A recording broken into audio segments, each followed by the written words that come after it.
মানবিক আমাকে তো হতে হচ্ছে। আমি তো একটা হিউম্যান বিইং।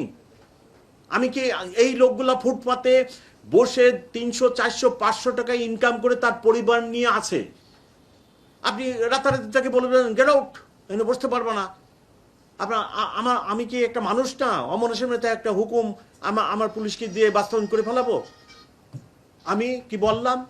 আমি বললাম, হুকুম দিলাম, আমাকে তাদের দিকেও তাকাতে হচ্ছে, আপনার দিকেও তাকাতে হচ্ছে। আমি বললাম যে এই হকাররা ফুটপাতে বসুক, হকারদেরকে বলেন যে সে যদি এতটুকু 6 ফিট জায়গা নিয়ে বসে বা 4 ফিট জায়গা নিয়ে বসে, ওইটাকে 2 ভাগ হবে, একজন 2 ফুট আর একজন 2 ফুট। ফুটপাতে বসুক, তাদেরও রুটি রুজির ব্যাপার আছে।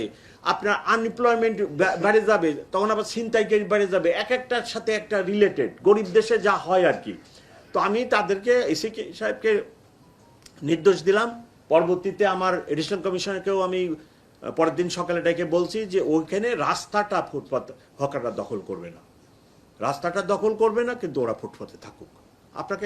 আপনার একটা হিসাব নেন, কত লক্ষ লোক আপনার এই রাস্তায় হকারি করে জীবন ধারণ করতেছে। আমি বিশাল এক অফিস, এয়ার কন্ডিশন গাড়ি, এয়ার কন্ডিশন বাসায় থাকি, আর আমার স্বপ্নটাও ওইভাবে রাখবো, হয় না। আমার ওই হকারের দিকে তাকাইতে হবে।